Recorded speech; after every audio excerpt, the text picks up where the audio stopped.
welcome to Sectors Up Close. I'm Elena Casas. Today we're talking retail with David Sekera, Chief US Market Strategist at Morningstar. As Americans rush out to finish last-minute Christmas shopping, the retail industry is bracing for a holiday season to forget. According to S&P Global Market Intelligence, Americans will spend 1.2% less on their Christmas shopping than last year, once adjusted for inflation, the first fall since 2009. Consumers have returned to brick-and-mortar stores this year, but across the industry, investors worry fear of a recession is already leading consumers to tighten belts.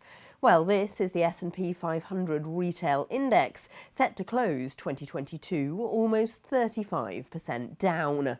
With US consumer sentiment at record lows, could retailers fall even further? Let's ask David Sekera of Morningstar. David, hi, thank you for joining us. Are we expecting a big fall in US consumer spending this Christmas and into the first quarter of next year, do you think? Well, happy holidays, Elena. Good to speak with you. So we're actually looking at a 3.2% increase in fourth quarter modified retail sales, according to our forecasts.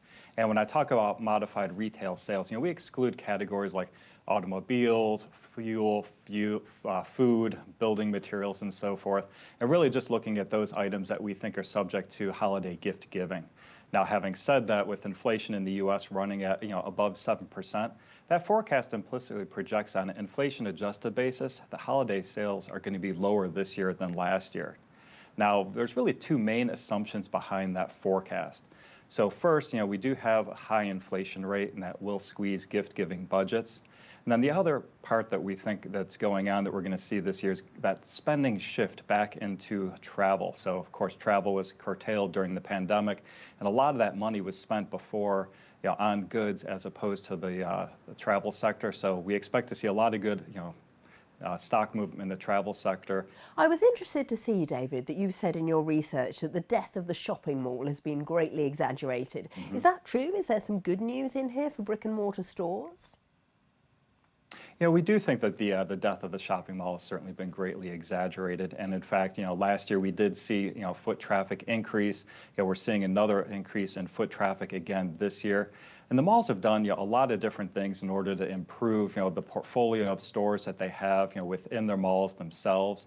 They've also become what we consider to be more experiential, meaning that they have offerings, other than in-store shopping. So again, it might be things like having, exercise facilities, physician offices, but things that can't be replicated online.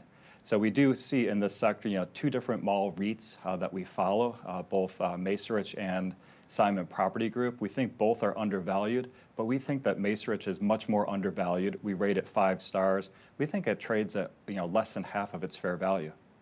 And when it comes to retailers themselves, you said this will basically be the opposite of last Christmas, given that retailers have bought in too much inventory ahead of the holiday season, and they'll be forced to offer steep discounts. So what will that mean for the retailers?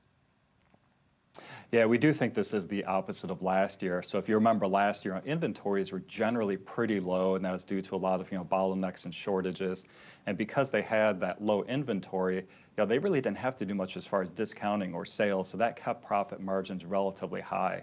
Now this year, retailers ordered early, and in fact they ordered a lot, so they've got plenty of inventory that's on the shelves, and we think in some cases some retailers probably have over-ordered. So in order to clear that, we do think that is going to be highly promotional this year. We will see a lot of discounting and a lot of sales, and of course that will certainly pressure profit margins as well. Well, it is Christmas, David, so let's talk about toy makers. I know you think some of them are undervalued. Do you have any picks in that space?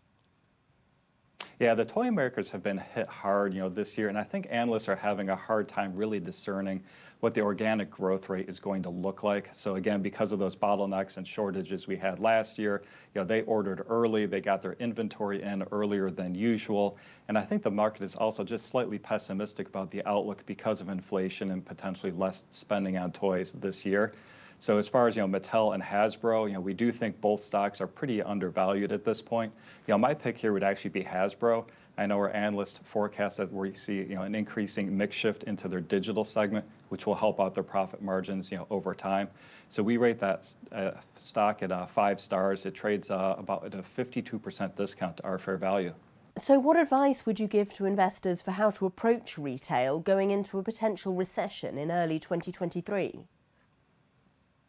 Well, I think we're going to see that discounting and those sales, continue into the first quarter of next year. And so again, I think for investors, you need to really think through what you think those, profit margins are going to be over the long term. So again, next year, I think we will get past, these inventory issues that we had, these past 2 years, and we will see a lot of normalization within the sector. And as you mentioned, with a lot of these stocks really having sold off as much as they have, I think now's a good time for investors to be doing their due diligence and picking up positions. Thanks so much for that, David Sekera, Chief US Market Strategist at Morningstar. Well, that's our look at retail. I'm Elena Casas, and this is Reuters.